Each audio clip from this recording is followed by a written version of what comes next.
The teacups were still warm. The almond cookies I had baked the night before sat untouched on the porcelain plate. It was 7 p.m., the exact time Thomas usually walked through the door, but this time he wouldn't.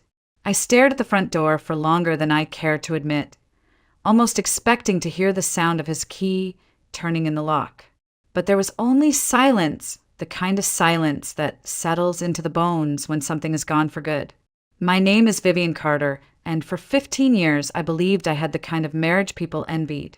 Thomas was calm, accomplished, the kind of man who always made a room feel more grounded the second he entered. He never raised his voice. He was never late. He brought me flowers on Sundays, wore crisp button-downs, and never let me worry about the mortgage. We didn't have children. Life just flowed, as if we were two puzzle pieces that simply clicked. But what I didn't know, what I was about to find out, was that puzzle had missing pieces. And one of them was hidden in a place I had never been allowed to go. Thomas died on a Thursday.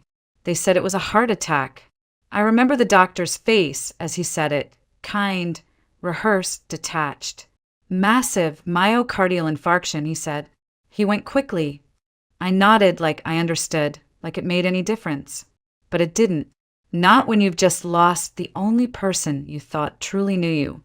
The funeral was a blur of black clothing, polite condolences, and unfamiliar faces telling me how wonderful my husband had been. I clung to Claire, my best friend since college, who kept handing me water I didn't drink and food I couldn't swallow. It wasn't until my sister Rachel arrived, her perfume too sweet, her hug too long, that something shifted in me. "I'm so sorry, sis," she whispered, her voice just a bit too smooth. Thomas was like a brother to me. I wanted to believe her. I really did. But something in the way she looked at me, it wasn't grief. Later that evening, as she poured herself a drink in my kitchen, she said, "Hey, I know it's not the time, but Thomas loaned me money. I was hoping to get that settled, now that you're taken care of." I stared at her. "What money?" I asked. She blinked, then smiled like I was being silly. "Oh, I guess he never told you." Something inside me twisted. That night I couldn't sleep. I kept walking through our house, touching the furniture like it could tell me something. The bookshelves, the polished floors, the framed wedding photo that suddenly felt like it belonged to strangers. That's when I saw them, Thomas's keys, still sitting on the hallway table. I picked them up and there it was. The key I was never allowed to use. The one shaped differently than the others. The key to his garage. I had asked about it once. Years ago. "There's nothing interesting in there," he said, smiling. "Just tools. Grease. You wouldn't like it." I didn't press. I never pressed. That was our marriage. Easy, comfortable, and full of quiet spaces I wasn't supposed to enter. But now I had nothing to lose. The next morning, I drove out to the garage.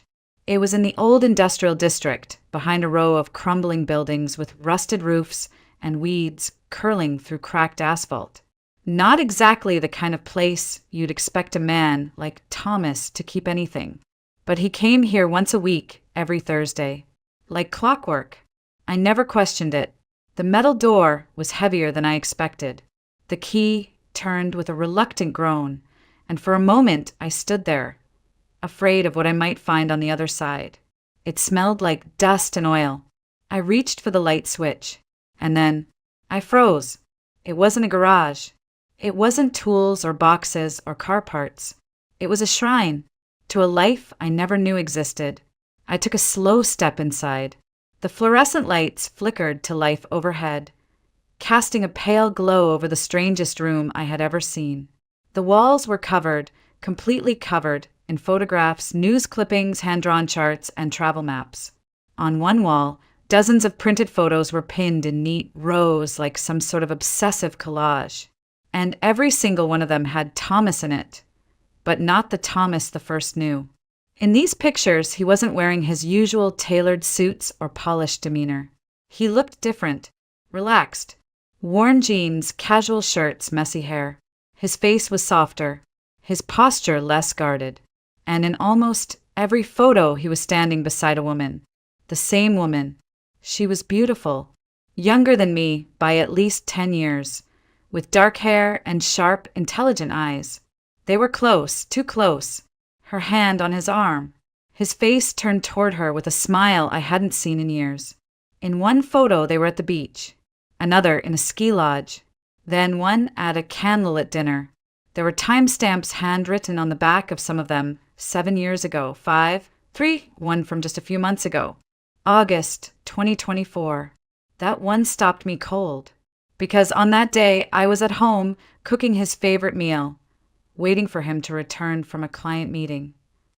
And now I was looking at a photograph of him sitting beside this woman and a man in his early 30s.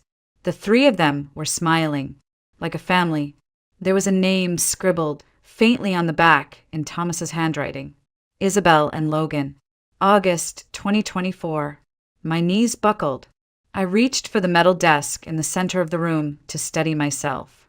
That's when I saw the papers. Files stacked high. Bank transfers, corporate records, letters from overseas firms, tax documents that didn't match anything I knew about his business. And in one folder, a medical report.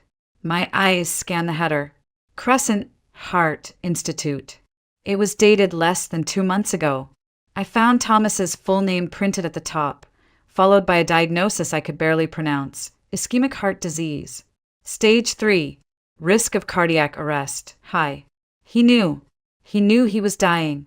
He knew, and instead of talking to me, instead of preparing me, instead of even hinting at the truth, he spent his last days building some secret world with another woman, another life, another child? Because that's what the young man in the photo had to be. Their son. My stomach turned. 15 years. 15 years I stood by him. And now, the man I buried wasn't my husband. Not really. He was a stranger. A stranger who had looked me in the eye the night before he died, handed me a velvet box with a sapphire necklace inside, kissed my cheek, and told me, "You're the only one for me." I staggered back toward the door. I couldn't breathe. My chest felt tight, my mind spinning. What was I supposed to do with this? Who even was I now? A widow, yes. But of whom? That's when I heard it. Footsteps. Soft. Hesitant. Like someone didn't want to be heard. I turned around fast, heart slamming against my ribs. And standing in the open doorway was the young man from the photo. Same dark hair. Same sharp jawline. Same intense, unreadable eyes. His voice was calm when he spoke, but my pulse pounded in my ears too loudly to really absorb the words at first. "Vivian Carter," he asked. I didn't answer. "I thought you might come here." "I'm Logan Myers," he said, stepping inside slowly. "Thomas Carter was my father." And just like that, the floor disappeared beneath me. I don't remember what I said first. Maybe nothing. Maybe I just stood there, gripping the edge of the desk like it was the only solid thing left in the world. Logan stepped forward, calm but cautious, like he knew this was fragile territory.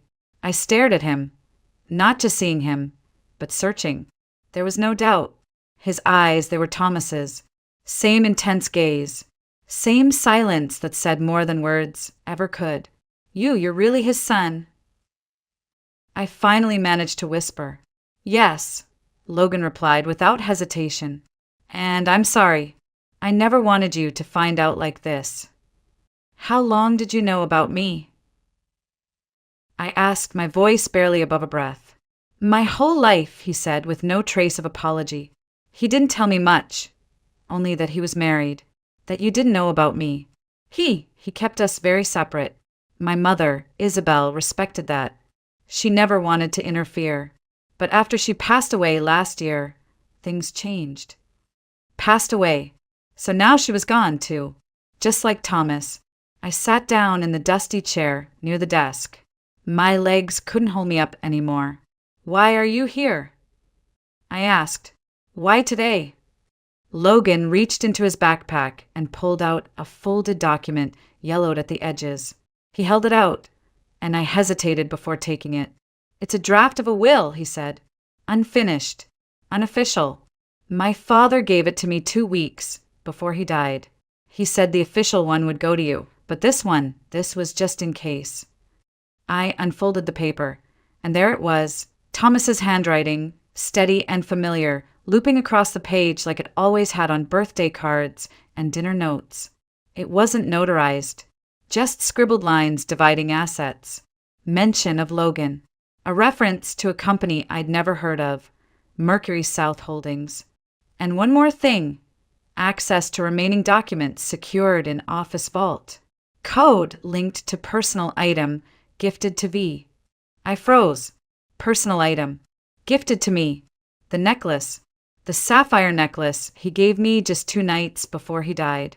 That wasn't just a gift. It was a key. I touched my collarbone instinctively, though the necklace wasn't there. I had left it at home, tucked in its box because it felt too heavy to wear. Now it felt even heavier. What is Mercury South Holdings? I asked, still scanning the document. Logan took a breath. One of his private firms. Not public. Not on paper. He used it to move money. Internationally. After my mom died, I started digging. There were transfers I couldn't trace, offshore accounts in my name I never opened. I think he was trying to secure something. For you. For me. For all of us. My mouth went dry. Why? Because he knew time was running out, Logan said quietly. And because he didn't trust the people he worked with. I looked up.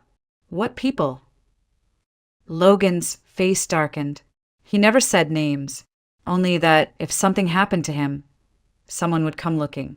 For information, for leverage, for what he left behind.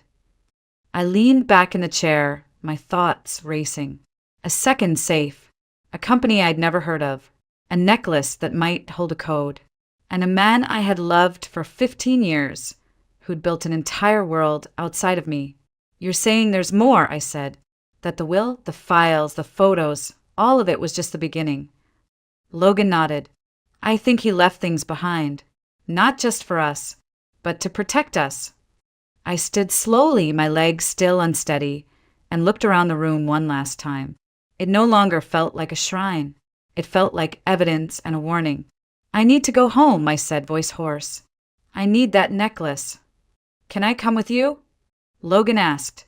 If you'll let me. I paused, then nodded, because whether I wanted to or not, this was now our story. I didn't go home right away. I couldn't. I needed space to think, to breathe. So I called Claire. Within 20 minutes, I was on her couch, hands wrapped around a mug of tea I wasn't drinking, the sapphire necklace sitting on the table between us like a live grenade.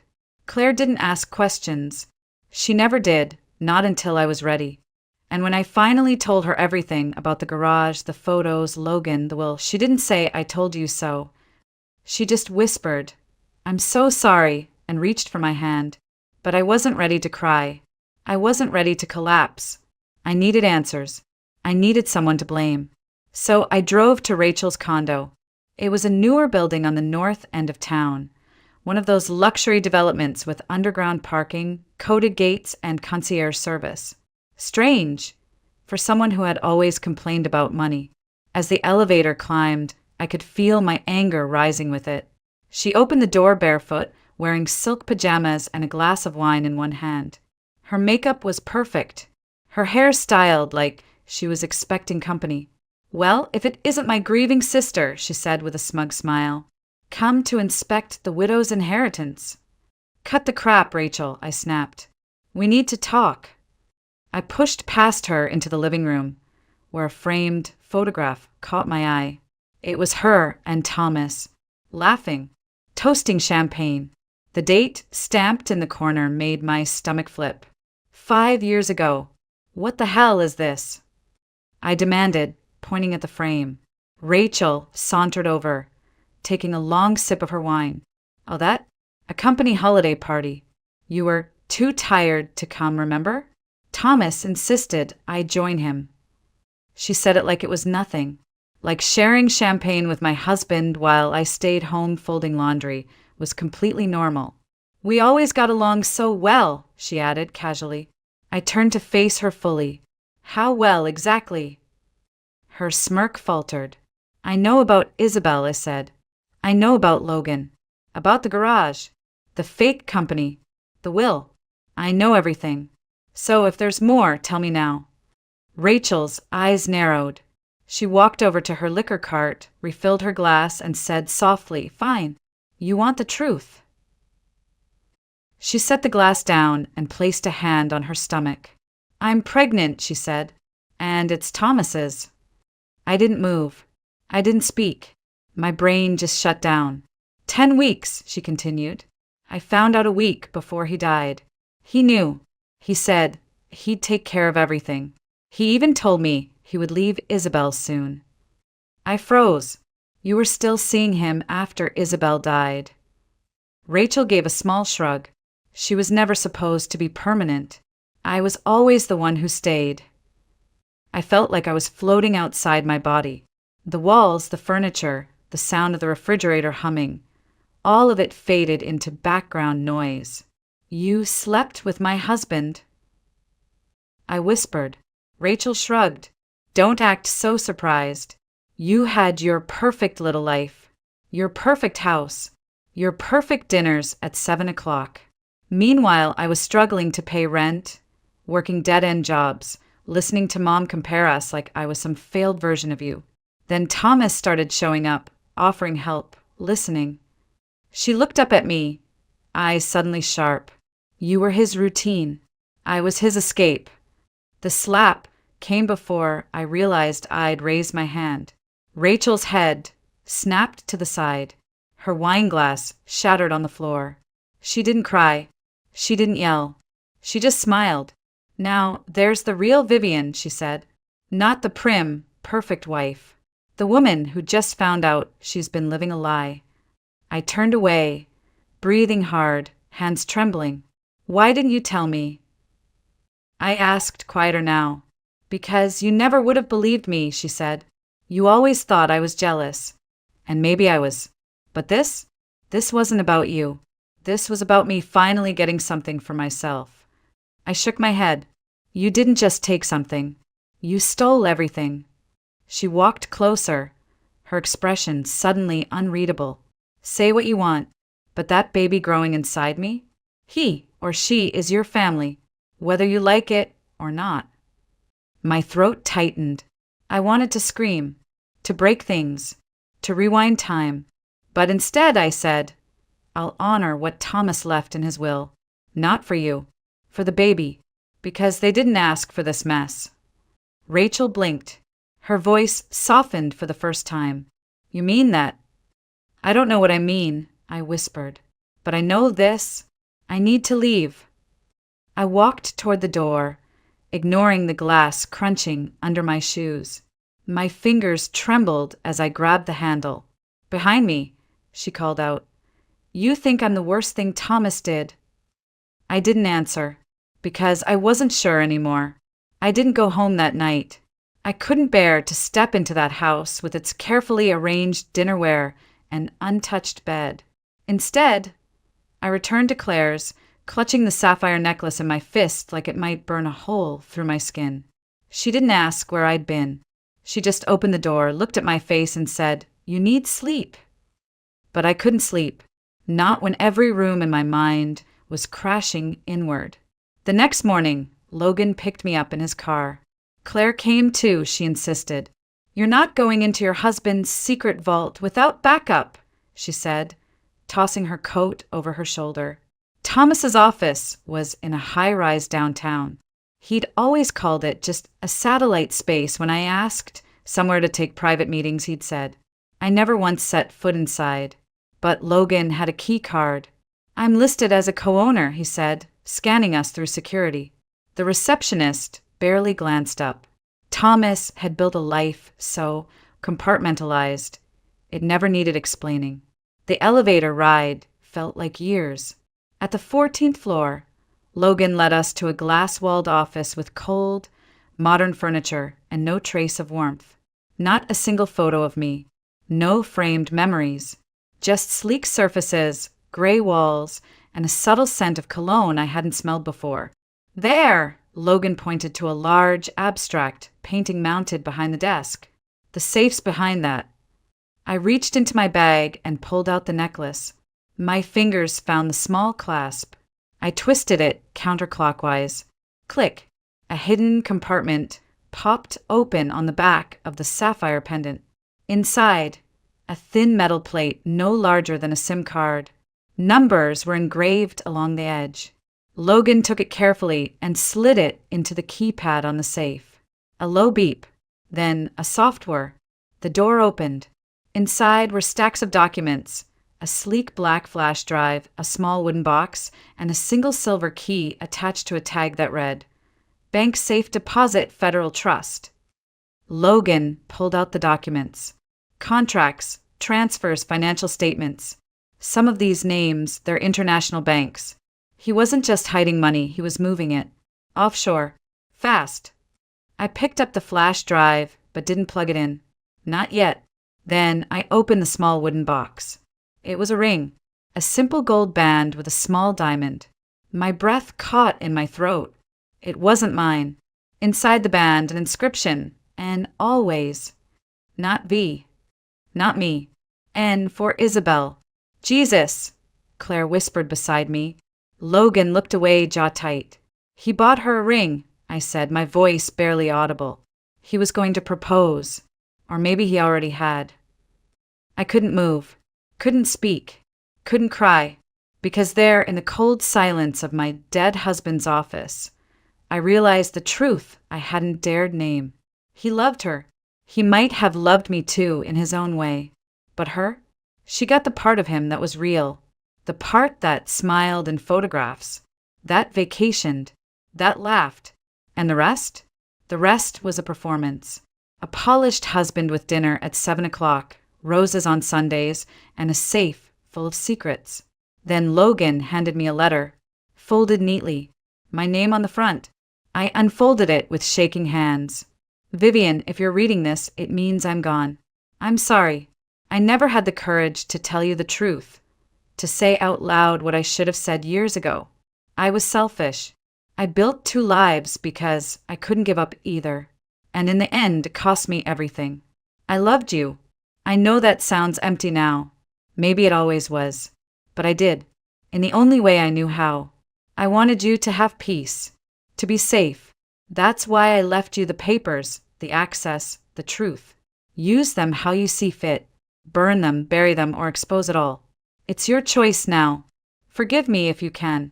If not, I understand. Thomas.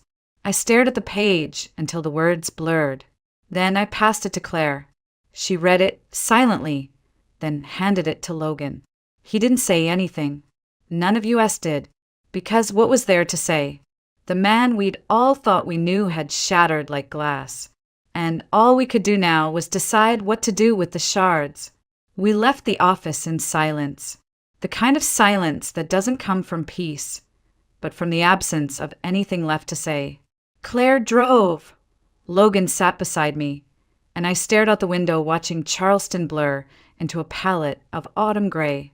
My dead husband had lived a life I never touched. Now we were holding the pieces of it in our hands, and we didn't know who else was watching. That night, as I tried to sleep on Claire's pull-out couch, my phone rang. Unknown number. Vivian Carter, a man's voice said. Yes, I answered, already on edge. This is Gordon Blake. I was a business associate of your husband's. My stomach dropped. I believe you have something that belongs to me. I don't know what you're talking about. Yes, you do, he said, calm as still water. The documents from the safe. Some of them concern international transfers, accounts I helped set up. I suggest we meet.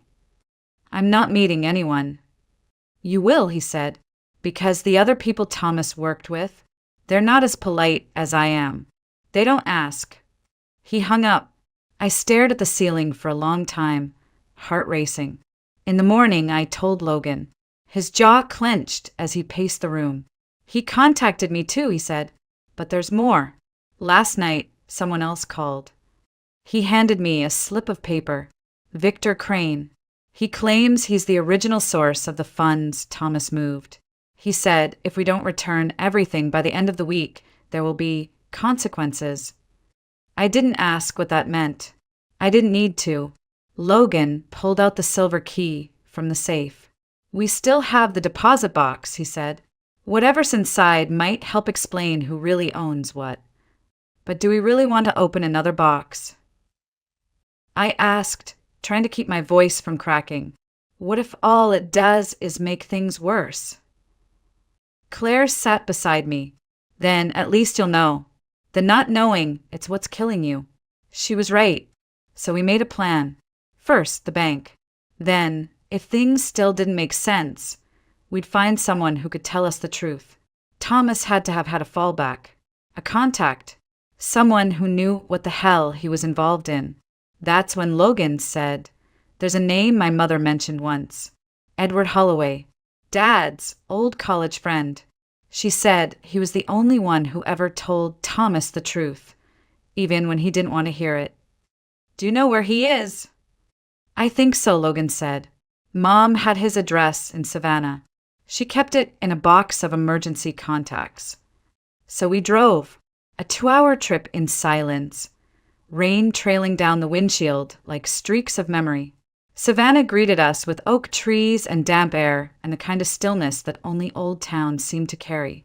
Edward lived in a tall brick house covered in ivy, like something pulled from a forgotten novel. He opened the door slowly. "You're Vivian," he said without hesitation, "and you must be Logan.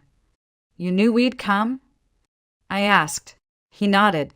Thomas said, "If it all comes apart, they'll find you." He stepped back. "Come in." Inside, his house smelled like paper and pipe smoke. Bookshelves lined the walls. A piano sat in the corner, untouched but polished. He motioned for us to sit, then disappeared into another room and returned with a sealed envelope. "He left this with me," Edward said. "Said it was only to be opened if both of you showed up together." I looked at Logan. He nodded. I opened the envelope.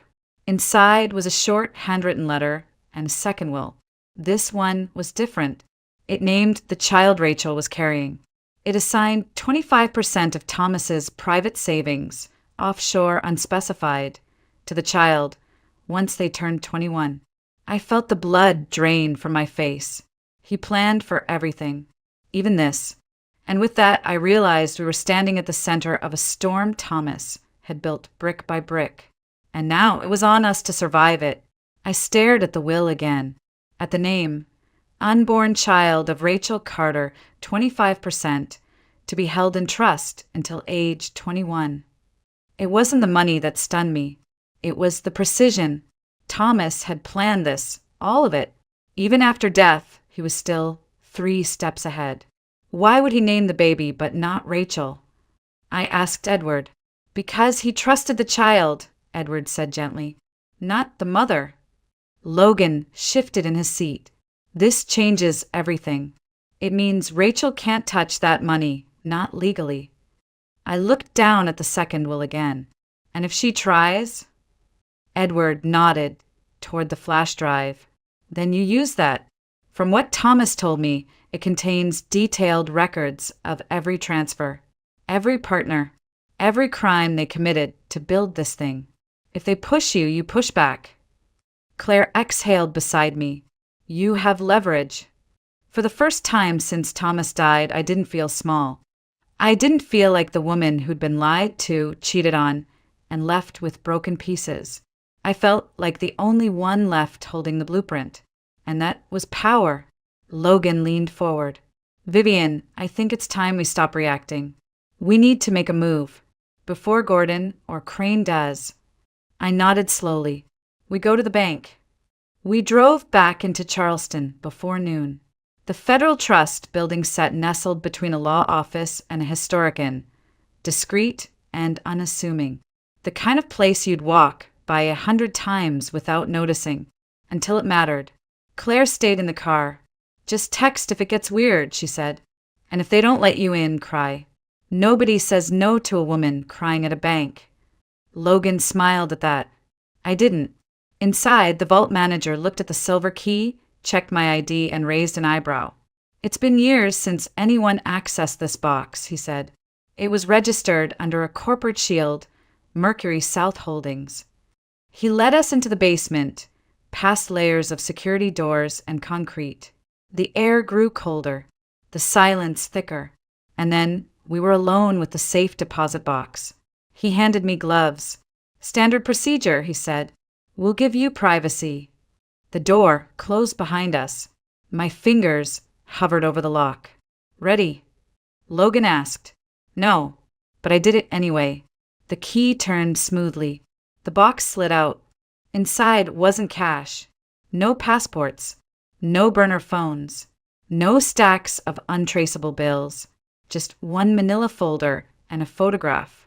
The photo was of Thomas, Logan, and Gordon Blake, standing in front of a black SUV, arms crossed, laughing. And behind them, Victor Crane. I stared at the photo for a long time. They weren't just business associates, I said. They were a team. Logan opened the folder. Dozens of signed agreements. Shell company registrations. Payoffs. And one document marked Crane Blackmail Insurance in bold red ink. It wasn't just leverage. It was a loaded gun. "Thomas kept proof," I whispered, "of everything." And in that moment, I understood. He hadn't just left me a mess. He'd left me a weapon. Now it was my choice who to aim it at. We didn't go home. We went to the lawyer. His name was Marcus Doyle, and he'd represented my father's estate years ago.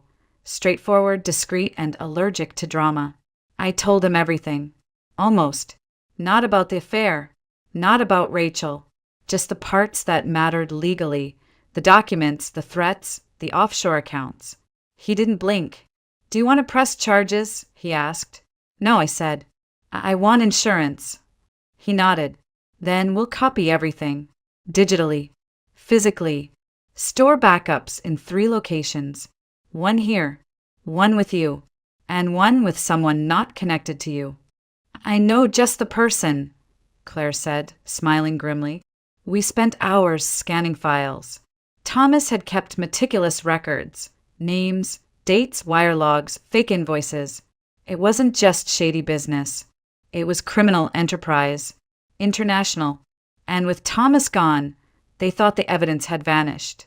They were wrong. By the end of the day, Marcus had drafted a simple letter. I added one line at the bottom in my own handwriting. "Try me. VC." We sent it to Gordon Blake's office via courier. He called within 15 minutes. "You think you're clever," he hissed into the phone. "You're in over your head." "No," I replied calmly. "You are. Because the next call I make is to the IRS. And after that, Interpol." There was a pause, then laughter. "All right," he said. "What do you want?" "Nothing," I said. "I just want you to stop. No calls. No threats. No late-night warnings. You touch me or anyone I know, and the folder goes public. Every file. Every signature. You don't want that kind of trouble." "I already have that kind of trouble," I said. "The difference is I'm not afraid of it anymore." He hung up. 2 hours later, Victor Crane called. His tone was different. Smooth. Polished. Like a man used to charming his way through locked doors. "Vivian," he said, like we were old friends. "I've heard about your discoveries. I think we're starting off on the wrong foot." "There is no foot," I said. "Just your signature on a dozen illegal transfers." He laughed softly. "All hypothetical, of course." I let the silence stretch. Then I said, "I know you think you can handle this, but here's the thing, Mr. Crane. I have no reputation to lose, no company to protect. I have nothing left of the life I knew, and that makes me very, very dangerous." That shut him up. I ended the call. Logan and I sat on Claire's porch that night, the flash drive in his pocket, a copy of the folder buried in the planter box behind us. Paranoid? Maybe. But when you've been lied to by the person you trusted most, paranoia starts to feel like survival. "I didn't know he was capable of all this," Logan said quietly. "My mom, she always said he was complicated, but I thought she meant sad, not corrupt." "He was both," I said, "and maybe more." I stared up at the stars, cold and steady above us. "We're not done yet," I said. "There's one more thing we haven't opened." Logan frowned. "What?" "The flash drive." The flash drive was small, black, unmarked, like it had nothing to say unless you asked the right way. We didn't open it that night, or the next morning. It took me 2 days. 2 days of preparing myself for whatever truth was still waiting. 2 days of rehearsing my reactions, as if practicing would make betrayal feel any less sharp. Logan sat beside me on the couch. Claire brought tea again. No one said a word as I plugged it in. A single folder appeared. For Vivian inside, one video file, dated just 10 days before Thomas's death. My fingers hovered, then clicked. The screen went black, then flickered to life.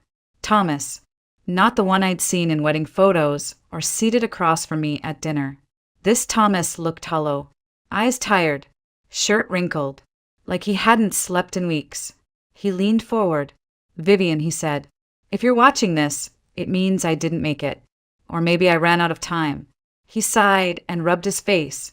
"There's no easy way to say this, so I'll just say it. You were never the one I needed to hide things from. You were the one I wanted to protect. But I waited too long, and now everything's closing in." He paused.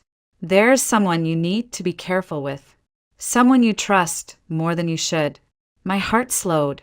He looked straight into the camera. "It's Rachel." The room went still.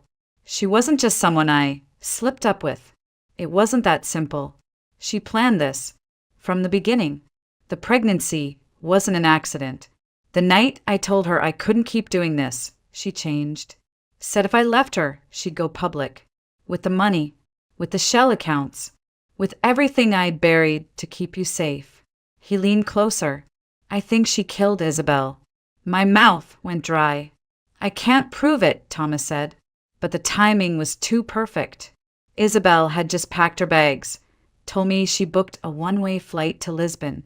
Then the car crash. Single vehicle. No witnesses. The brakes failed, they said, but she had the car serviced the day before. He looked into the camera, his voice trembling. Rachel knew she was pregnant. Isabel didn't. That's what changed everything. An accident, they said. No foul play. But Rachel knew she was pregnant, and Isabel didn't. Claire covered her mouth. Logan's fists clenched. "I tried to make it right," Thomas said. "I moved the money, created backups, made sure that if something happened to me, you would have the power. I'm sorry it took this much damage for me to finally do the right thing." He looked away, then back again. "I was weak, but you're not. And if you want to walk away from all of this, do it. Take what's yours and leave them in the dust. But if you don't, if you decide to fight back, don't do it alone." The screen froze, then cut to black. I sat there, unmoving, for what felt like hours. He knew. He knew what Rachel was capable of. He knew what was coming. And still, he tried to control the narrative even in death. Maybe out of guilt, maybe out of fear. But now he'd handed me the truth. And it was time to decide what to do with it. Rachel didn't know I'd seen the video. Not when I invited her to brunch. Not when I hugged her at the door, said how much I missed her, how we should talk like real sisters again. She smiled like a woman who thought she'd won. She wore a pale blue dress that hugged her belly just right. "He kicks when I drink orange juice," she said with a laugh, rubbing her hand over the bump. I smiled too, but my eyes didn't. We sat on the porch of Claire's house. Logan stayed inside. Claire poured sweet tea and left us alone. "I'm glad you reached out," Rachel said, folding her hands neatly on her lap. "I was worried you were angry." "Why would I be angry?" I asked softly. "Because my husband was sleeping with my sister? Or because he left you part of the inheritance?" Rachel blinked. That was the first crack. She shifted in her seat. "Vivian, this is hard for both of us." Thomas was confused, torn. "But he loved you." "No," I interrupted. "He didn't love me. He pitied me." Rachel flinched. I leaned forward. And he feared you. Her face stilled. I placed the flash drive between us. Rachel's lips parted, just slightly. I know about the accounts, the manipulation. I know he was planning to leave you. And I know about Isabel. She didn't blink, didn't move, just said, "You can't prove anything." "You're right," I replied. "But I don't have to." She frowned. I stood up. "Because I'm not going to court. I'm not going to press charges. I'm not going to fight for some half-baked justice system to fix this." I looked her straight in the eye. "I'm going to walk away and leave you here with everything you thought you wanted. The money, the child, the lies." Rachel stood up too. "You think that scares me?" "No," I said, "but it will." Then I turned and walked inside where Logan was waiting. Later that afternoon, I met with Marcus Doyle again, handed him the flash drive, a signed affidavit, and one instruction. "If anything happens to me, it goes to the press. All of it." Then I went home, to the house I once shared with Thomas. It was quiet now. Still, I walked through each room, touching the backs of chairs, the door frames, the cracks in the floorboard we never got around to fixing. I opened the closet, packed one suitcase, left the rest. When I reached the garage, I locked the door behind me. Not because I was hiding anything, but because I wasn't coming back. 1 week later, I boarded a flight to Colorado. Fresh air, new name on the lease, a tiny cottage near the mountains. No secrets, no safes, no more pretending. Just me, Vivian Carter, widow, survivor, not the woman who was lied to, but the one who turned silence into power.